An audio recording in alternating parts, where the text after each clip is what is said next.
Hello guys, welcome back to Gyan Varsha. आज इस video में हम लोग सेल साइकिल का पार्ट सेकंड डिस्कस करेंगे। लास्ट वीडियो में हमने बेसिक्स देखे थे, सेल साइकिल के कुछ बहुत इंपॉर्टेंट पॉइंट्स देखे थे। ठीक है, हमने एमपीएफ माइटोसिस प्रोमोटिंग फैक्टर या फिर आप कह सकते हैं मैचुरेशन प्रोमोटिंग फैक्टर के बारे में देखा था, कैसे सीडीके साइक्लिन का जो कॉम्प्लेक्स है वो एक्टिवेट होता है, और कुछ पीवाईक्यूज किए थे। ठीक है, तो चलिए आज उसके आगे हम लोग फर्दर प्रोसीड करेंगे। चलिए देखिएगा, ध्यान से सुनिएगा। आपके दिमाग में देखिए, कल हम लोग डिस्कस कर रहे थे सीडी के साइक्लिन का कॉम्प्लेक्स, सीडी के साइक्लिन कॉम्प्लेक्स। तो ये जो सीडी के साइक्लिन कॉम्प्लेक्स है, ये क्यों रिक्वायर्ड है भाई, क्यों रिक्वायरमेंट हो रही है सीडी के साइक्लिन कॉम्प्लेक्स की? तो देखिएगा, ध्यान से सुनिएगा मेरी बात। सपोज कीजिए ये आपकी सेल है, ठीक है। अब इसके हमें पता है 4 फेसेस होते हैं एक्चुअल में। G1, ये G1 फेज हो गया, ये S फेज हो गया, ये G2 फेज हो गया, और ये M फेज हो गया। ठीक है, ध्यान से सुनेगा मेरी बात। G1 S G2 M, ये 4 फेजेस होते हैं। तो अब सेल जो है एक फेज से दूसरे फेज में जाएगी, जैसे कि G1 से S में जाएगी, तो उसे कुछ CD के साइक्लिन कॉम्प्लेक्स की रिक्वायरमेंट होती है, तभी वो G1 से S फेज में जाएगी। अब समझ आया CD के साइक्लिन कॉम्प्लेक्स की रिक्वायरमेंट क्यों होती है? एक फेज से दूसरे फेज में मूव करने के लिए CD के साइक्लिन की रिक्वायरमेंट होती है, और हर फेज से स्पेसिफिक CDK होता है और साइक्लिन होता है। जैसे कि ध्यान से देखिएगा, आप जीवन को, ध्यान से सुनिएगा मेरी बात, एक कलर चेंज करती हूँ पेन का। आप जीवन को क्या कीजिए, देखिए जीवन जो है अर्ली जीवन, मिड जीवन और लेट जीवन, 3 फेजेस में डिवाइड है। अर्ली जीवन, मिड जीवन एंड लेट जीवन। तो मैं आपको बता रही हूँ कौन, देखिए बहुत इंपॉर्टेंट है ये टेबल, एग्जाम में डायरेक्टली क्वेश्चन पूछा जाता है। अगर बात की जाए आपके जीवन फेज के लिए, तो अर्ली जीवन में, ध्यान से सुनिएगा, अर्ली जीवन में आपका CDK4 and cyclin D required होता है। CDK4 एंड साइक्लिन डी,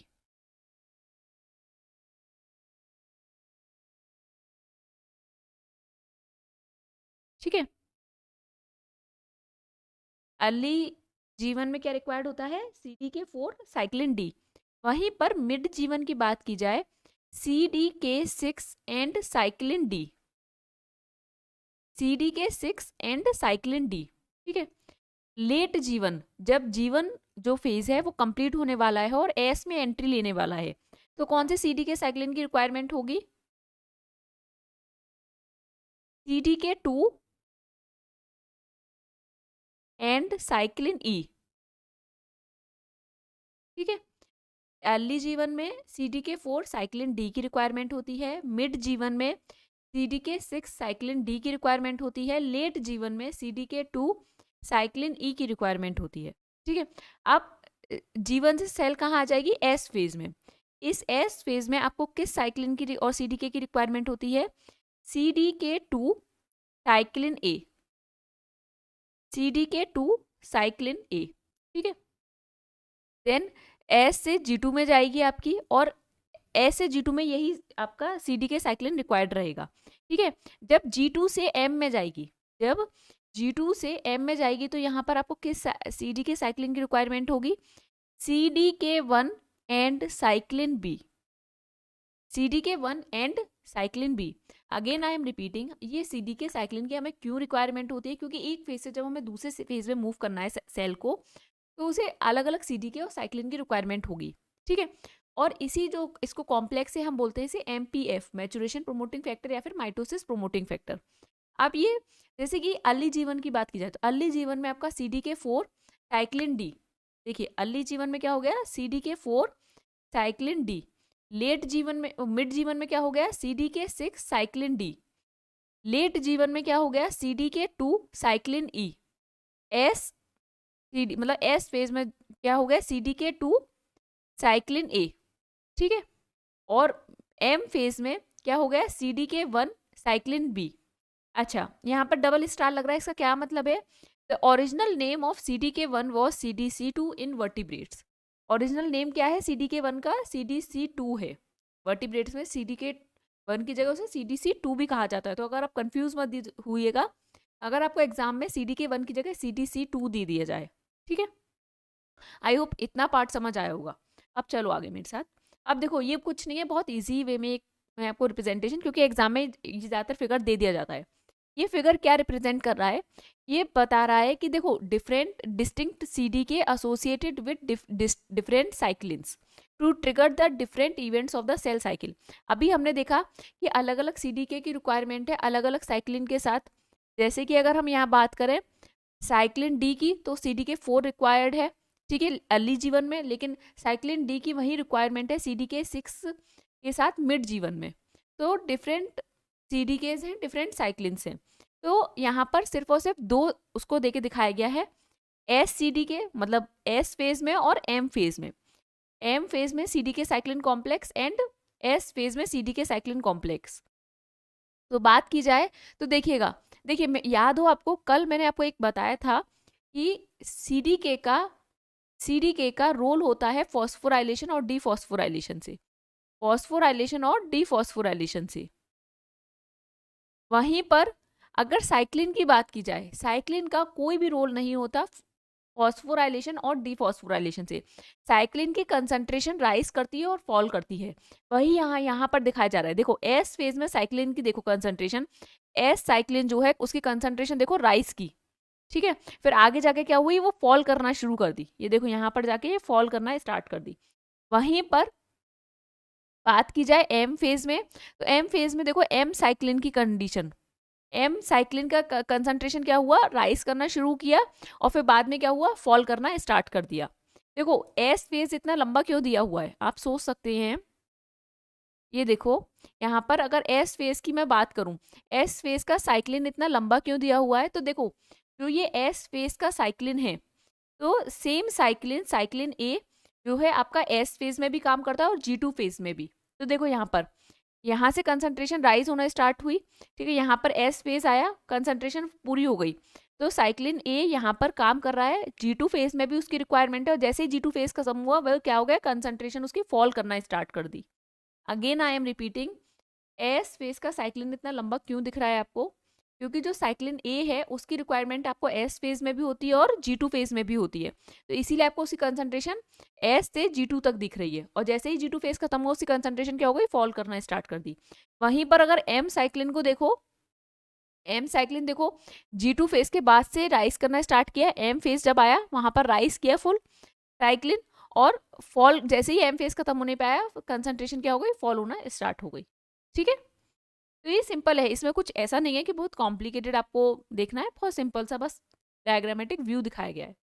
चलिए अब हम आगे चलते हैं, आगे हमें देखना है कि कैसे सीडीके साइक्लिन कॉम्प्लेक्स वाला वर्क करते हैं, तो आगे हम देखेंगे कि कैसे सेल की जो प्रोसेस है वो आगे बढ़ती है, ठीक है। देखो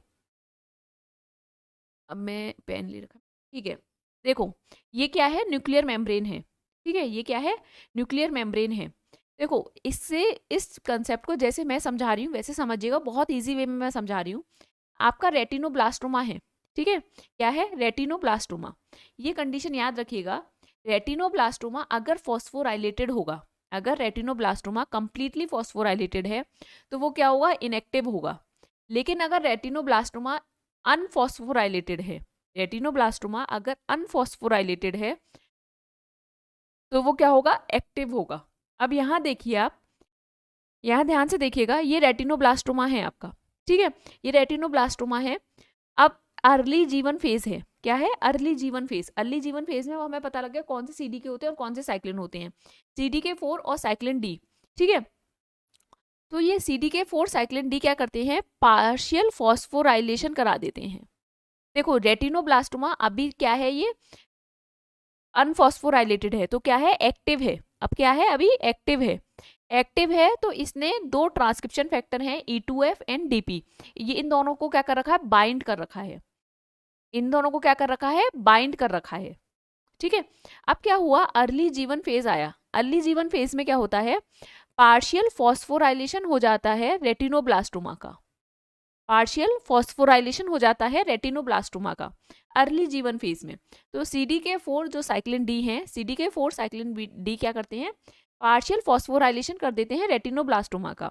तो अभी तक क्या था, रेटिनोब्लास्टोमा एक्टिव है, लेकिन क्या हुआ, अभी पार्शियल फॉस्फोराइलेशन हुआ है, पूरा कंप्लीटली फॉस्फोराइलेशन नहीं हुआ, पार्शियल फॉस्फोराइलेशन हुआ है।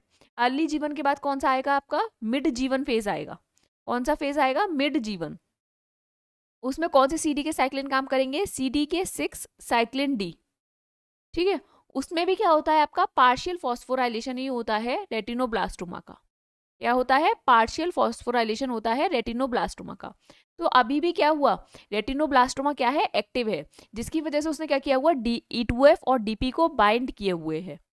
रेटिनोब्लास्टोमा में क्या किया हुआ है, E2F और DP जो कि ट्रांसक्रिप्शन फैक्टर है, उनको क्या किया हुआ है, बाइंड किए हुए है, ठीक है। अब देन आपका आया लेट जीवन फेज।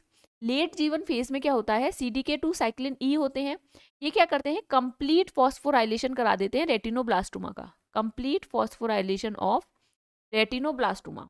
अब जैसे ही कंप्लीट फॉस्फोराइलेशन हो गया रेटिनोब्लास्टोमा का, क्या हो गया, कंप्लीट फॉस्फोराइलेशन हो गया रेटिनोब्लास्टोमा का, तो रेटिनोब्लास्टोमा क्या हो जाएगा, इनएक्टिव हो जाएगा। रेटिनोब्लास्टोमा क्या हो गया, इनएक्टिव हो गया। मैंने क्या बताया, रेटिनोब्लास्टोमा जैसे ही कंप्लीटली फॉस्फोराइलेटेड होगा वो क्या हो जाएगा, इनएक्टिव हो जाएगा।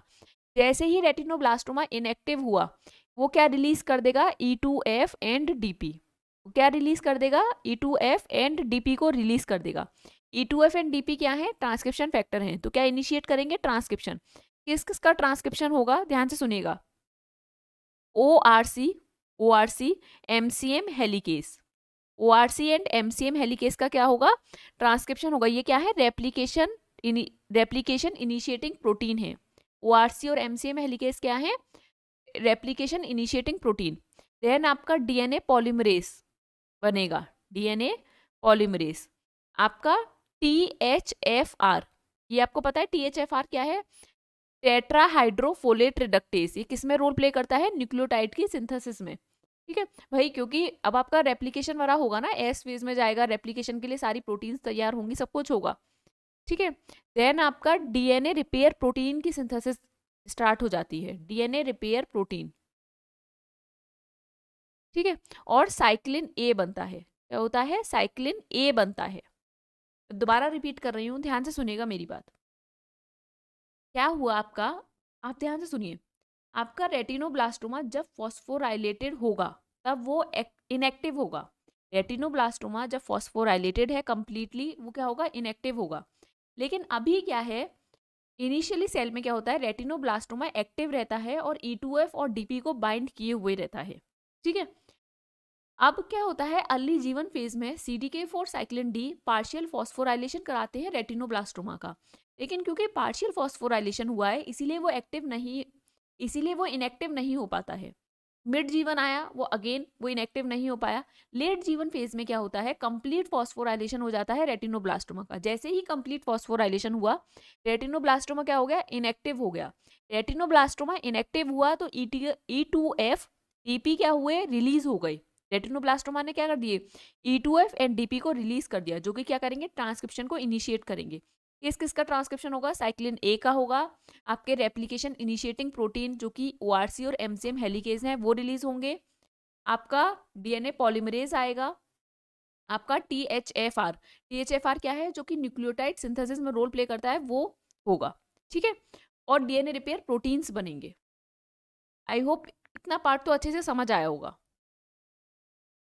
अब देखो, हम लोग कुछ सेल साइकिल चेक पॉइंट्स के बारे में डिस्कस करेंगे। सेल साइकिल चेक पॉइंट्स, ठीक है। अब सेल साइकिल चेक पॉइंट के बारे में हम लोग डिस्कस करेंगे। देखो, ये आपकी सेल है,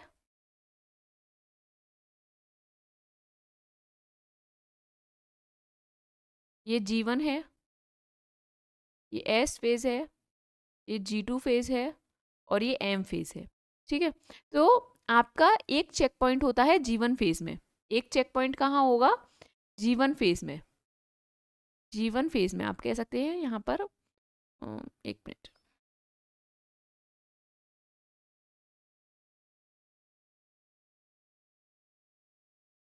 यहाँ पर आपका चेक पॉइंट होता है, ठीक है। यहाँ पर चेक किया जाता है DNA डैमेज को, या कोई DNA डैमेज तो नहीं है, क्योंकि एस फेज में क्या होगा, रेप्लिकेशन होगा। तो हमें क्या कर, मतलब सेल क्या करती है, मेंटेन करती है जीनोम की इंटीग्रिटी को, तो इसीलिए चेक पॉइंट्स होते हैं। सेल चेक करती है कि जीनोम स्टेबल है या नहीं, तो DNA डैमेज को चेक किया जाता है। देन नेक्स्ट चेक पॉइंट आता है G2 पर।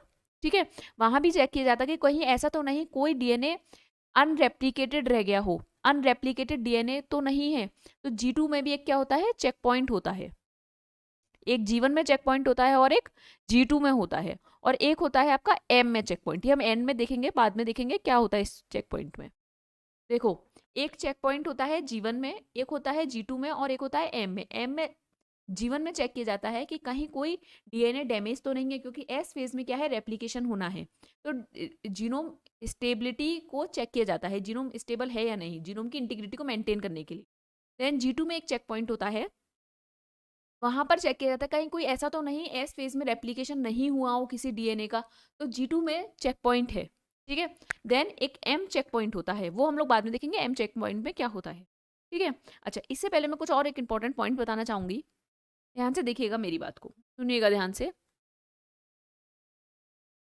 देखिए, हमें पता है जाइगोट होता है, ठीक है, जाइगोट, जाइगोट से 2 सेल्ड स्टेज होती है, देन 4 सेल्ड स्टेज, 4 के बाद 8 सेल्ड स्टेज होता है, देन 16 सेल्ड स्टेज होता है। ये हम लोग ने बेसिक्स देखे हुए हैं, 2 celled stage, 4 celled stage, 8 cell बनती हैं, देन 16 सेल बनती हैं। ठीक है, तो ध्यान से देखिएगा, आपके जब एम्ब्रॉयनिक डेवलपमेंट होता है, जब अर्ली एम्ब्रॉयनिक डेवलपमेंट होता है, I am saying early embryonic development, early embryonic development में क्या होता है, आपके G1 और G2 फेजेस मिसिंग होते हैं।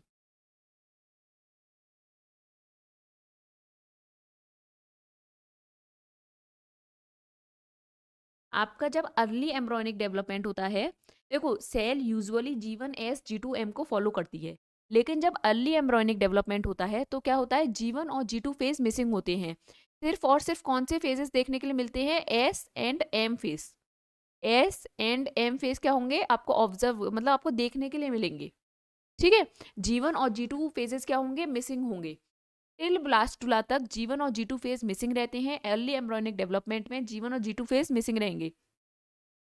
तो जो ब्लास्टुला, टिल ब्लास्टुला तक G1 और G2 फेजेस मिसिंग रहेंगे। उसके बाद क्या होते हैं, G1 और G2 फेज क्या होते हैं, ऐड हो जाते हैं।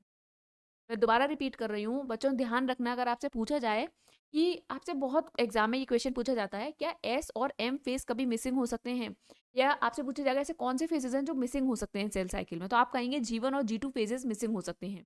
कभी भी S and M phase miss नहीं हो सकते, क्योंकि एस फेज में डीएनए का रेप्लिकेशन होता है, और एम फेज में सेल जो है माइटोसिस और म्यूसिस के फेज पे जाती है। तो कभी भी एस और एम फेज मिसिंग नहीं हो सकते हैं। सिर्फ और सिर्फ G1 और G2 फेज मिसिंग होते हैं, वो भी अर्ली एम्ब्रॉयनिक डेवलपमेंट। ठीक है, चलिए अब नेक्स्ट चलते हैं हम लोग। अब देखिएगा, अब हम चेक पॉइंट्स के बारे में डिस्कस कर रहे थे, तो वही चेक पॉइंट्स हम यहाँ पे देखेंगे। कलर ही देखो, ध्यान से सुनना मेरी बात। अगर डबल स्ट्रैंड ब्रेक हुआ, अगर अगर आपका डबल, सपोज कीजिए डीएनए है, ठीक है, डीएनए में डबल स्ट्रैंड ब्रेक हुआ, तो अगर डबल स्ट्रैंड ब्रेक होगा तो उसको कौन रिकॉग्नाइज करेगा, उसे रिकॉग्नाइज करेगा आपका एटीएम। उसे कौन रिकॉग्नाइज करेगा, एटीएम। ठीक है, अगर सिंगल स्ट्रैंड ब्रेक है या अनरेप्लिकेटेड डीएनए है, उसे कौन रिकॉग्नाइज करता है, ATR. Again I am repeating, अगर ये चेक पॉइंट्स के बारे में हम लोग पढ़ रहे हैं, अगर डबल स्ट्रैंड ब्रेक हुआ है डीएनए में, ठीक है, डीएनए है वहां पर डबल स्ट्रैंडेड ब्रेक है, तो उसे कौन सा प्रोटीन रिकॉग्नाइज करेगा, एटीएम। अगर सिंगल स्ट्रैंड ब्रेक है या फिर अनरेप्लिकेटेड डीएनए है, उसे कौन रिकॉग्नाइज करेगा, एटीआर।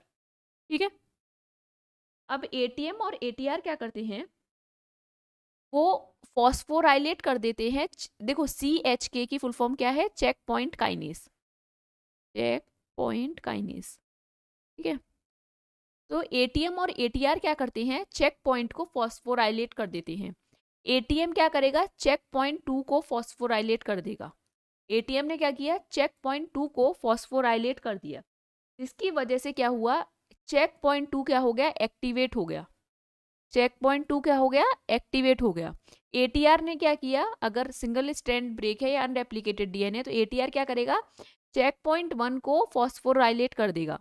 चेक पॉइंट 1 काइनेज को फॉस्फोराइलेट कर दिया। अब जैसे ही क्या है, ये काइनेज है, काइनेज का रोल क्या होता है, फॉस्फोराइलेशन करना। काइनेज का रोल क्या है, फॉस्फोराइलेशन करना। अब ये क्या करेंगे काइनेज, ये CDC25 फॉस्फेटेस को क्या कर देंगे, फॉस्फेटेस को फॉस्फोराइलेट कर देंगे। मैं दोबारा रिपीट कर रही हूँ, CHK2 या CHK1 ये क्या है, काइनेज है। अब ये क्या करेंगे, फॉस्फोराइलेट करेंगे। तो ये किसको फॉस्फोराइलेट करेंगे, CDC25 को, जो कि फॉस्फाटेज है। उस फॉस्फाटेज को क्या कर देंगे, ये फॉस्फोराइलेट कर देंगे। जैसे ही इन्होंने ये फॉस्फोराइलेट किया, जैसे ही ये फॉस्फोराइलेट हुए, ये क्या हो गए, फॉस्फोराइलेट होने के बाद ये इनहिबिट हो गए। ठीक है, ये क्या हो गए, जैसे ही ये फॉस्फोराइलेट हुए, इनका इनिबिशन हो गया, और ये क्या करेंगे, CDK2 को एक्टिवेट नहीं कर पाएंगे। CDK2 एक्टिवेट नहीं हुआ तो वो क्या होगा, G1 एंड S फेज में अरेस्ट हो जाएगा। मैं दोबारा रिपीट कर रही हूँ, मुझे पता है कंफ्यूज हो गए होंगे, सुनो मेरी बात। पहले हम ATM लेके चलते हैं, ठीक है। डबल स्टैंड ब्रेक हुआ, ATM ने रिकॉग्नाइज किया। ATM क्या करेगा, CHK2 चेक पॉइंट 2 काइनेस को एक्टिवेट कर देगा। कैसे एक्टिवेट करेगा, उसे फॉस्फोराइलेट करके। जैसे ही CHK2 फॉस्फोराइलेट हुआ, वो एक्टिवेट हो गया। एक्टिवेट होने के बाद वो CDC25 फॉस्फेटेस को क्या करेगा, फॉस्फोराइलेट कर देगा। अब CDC25A क्या है, जैसे ही वो फॉस्फोराइलेट हुआ, वो एक्टिवेट, CDC25A पे उसने फॉस्फोराइलेट किया। अब CDC25A जैसे ही फॉस्फोराइलेट हुआ, वो क्या हो गया, इनहिबिट हो गया। वो क्या हो गया, वो क्या करेगा, इनहिबिट हो गया। CDC जैसे ही 25A क्या हुआ, फॉस्फोराइलेट हुआ, वो इनहिबिट हो गया, जिसकी वजह से वो CDK2 को एक्टिवेट नहीं कर पाएगा। आप याद करो, आपको कल वाली जो क्लास थी सेल साइकिल, सेल साइकिल की जो बेसिक पार्ट 1 था, मैंने उसमें क्या बताया था, CDC25 क्या है, फॉस्फेटेज है, जो कि क्या करेगा, फॉस्फेट ग्रुप रिमूव कर रहा था। किसका, टायरोसिन का फॉस्फेट ग्रुप रिमूव कर रहा था 15th पोजीशन पर। जब ये फॉस्फेट ग्रुप रिमूव हो रहा था, तभी आपका CDK साइक्लिन कॉम्प्लेक्स एक्टिवेट हो पा रहा था। याद है, CDK एक्टिव हो रहा था, CDK साइक्लिन कॉम्प्लेक्स एक्टिवेट हो पा रहा था। तो अब सोचो, CDC25A फॉस्फेटेस क्या हो गया, इनिबिट हो गया। अब जैसे ही ये इनिबिट हुआ, तो ये फॉस्फेट ग्रुप को हटा नहीं पाएगा CDK से, तो CDK2 क्या हो गया, इनएक्टिव रह गया। अब वो इनएक्टिव रह गया, तो G1 एंड S फेज में सेल साइकिल क्या हो गई, अरेस्ट हो गई। सेल क्या है, उससे आगे नहीं बढ़ पाएगी। बात समझ आई। In the same way ATR का, CHK1 को एक्टिवेट किया फॉस्फोराइलेट करके। CHK1 क्या करेगा, CHK1 CDC25C को फॉस्फोराइलेट करेगा। ठीक है, CDC25C भी क्या है, एक फॉस्फेटेज है। जैसे ही वो CDC25C पे फॉस्फोराइलेशन हुआ, वो इनिबिट हो गई। वो इनिबिट हो गई, तो उसने CDK1 को एक्टिवेट नहीं कर पाएगी। CDK1 एक्टिवेट नहीं हुआ तो G2 अरेस्ट हो जाएगा। CDK1 एक्टिव नहीं हुआ तो क्या हो जाएगा, G2 अरेस्ट हो जाएगा। आई होप ये बहुत इजी है, ये समझ आया होगा आपको। अगर दिक्कत हो तो मैं इसको ना, द सेल बाय कूपर की बुक है, आप उसे पढ़ सकते हैं। अगर आप चाहें तो मैं इसको लिख देती हूँ। क्या होता है, ATM and ATR phosphorylate and activate, क्योंकि आपको ये लिखा हुआ मैं मटेरियल दे दूंगी तो आपको बहुत इजीली रहेगा एग्जाम टाइम में भी याद करने के लिए। Activate the CHK2 and CHK1 check point 2 and check point 2 kinase and check point 1 kinase, check point 1 protein kinase respectively, respective. CHK1 and CHK2 phosphorylate and inhibit the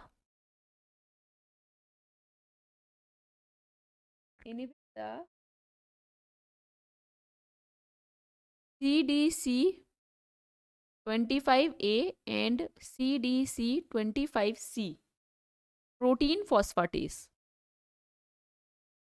protein phosphatase. Then CDC25A and CDC25C are required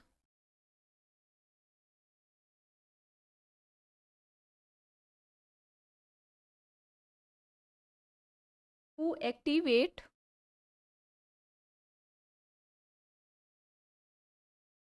CDK2 and CDK1 respectively. भाई इनकी requirement थी, लेकिन अब क्या हुआ, ये inhibit हो गए।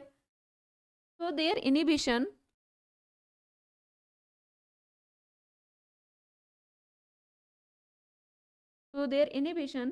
Leeds to arrest at the DNA damage. देखो मेरा ना लैपटॉप स्विच ऑफ हो गया था, तो इसकी वजह से जो मैंने पीछे रिटर्न लिखा था वो सब रिमूव हो गया है, तो वो अब आप लोग लिख लेना, वीडियो पॉज करके लिख लेना, ठीक है। अब मैं आपको नेक्स्ट बताती हूँ। देखो एक तो हमने ये देखा ATM ATR का केस, एक और केस होता है, ध्यान से देखना। देखो अब ये ATM है, ठीक है। ATM क्या है, रिकॉग्नाइज करेगा डबल स्टैंड ब्रेक को। जैसे ही रिकॉग्नाइज करेगा क्या होगा, CHK2 एक्टिवेट हुआ। CHK2 एक्टिवेट होगा, चेक पॉइंट 2 काइनेस एक्टिवेट होगा, और क्या करेगा, P53 जो प्रोटीन है उसे फॉस्फोराइलेट कर देगा। चेक पॉइंट 2 काइनेस है, वो क्या करेगा, फॉस्फोराइलेशन करेगा, और क्या करेगा, P53 जो प्रोटीन है उसको फॉस्फोराइलेट कर देगा, जिसकी वजह से वो क्या करेगी, वो प्रोटीन P53 क्या करेगा, आपका ट्रांसक्रिप्शन करेगा, ठीक है। P53 क्या करेगा, ट्रांसक्रिप्शन ट्रांसलेशन ये करेगा, और क्या क्या बनाएगा, P53 एक्टिवेट होने के बाद क्या करेगा, P53 P21 प्रोटीन को बनाएगा, P21, ठीक है। P21 क्या करती है, CDK2 इनिबिट करती है। तो क्या होता है, CDK2 को इनिबिट करती है, तो कौन सा अरेस्ट हो गया, G1 अरेस्ट।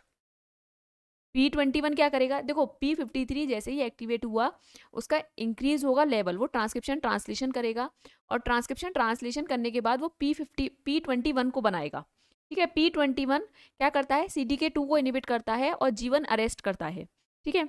वहीं पर वो और P53 और क्या करेगा, GADD45 भी बनाएगा, GADD45 एंड 14-3-3 सिग्मा, 14-3-3 सिग्मा, ये दोनों क्या करते हैं, CDK1 को इनिबिट करते हैं। CDK1 को क्या करेंगे, इनिबिट करेंगे, जिससे क्या होगा, CDK1 इनिबिट हो गया तो क्या होगा, आपका G2 अरेस्ट आएगा। क्या होगा, G2 अरेस्ट आएगा। अगेन आई एम रिपीटिंग बच्चों, ध्यान से सुनो मेरी बात। देखो हमने ATM ATR का चेक पॉइंट वाला काइनेस का वो बात पढ़ा।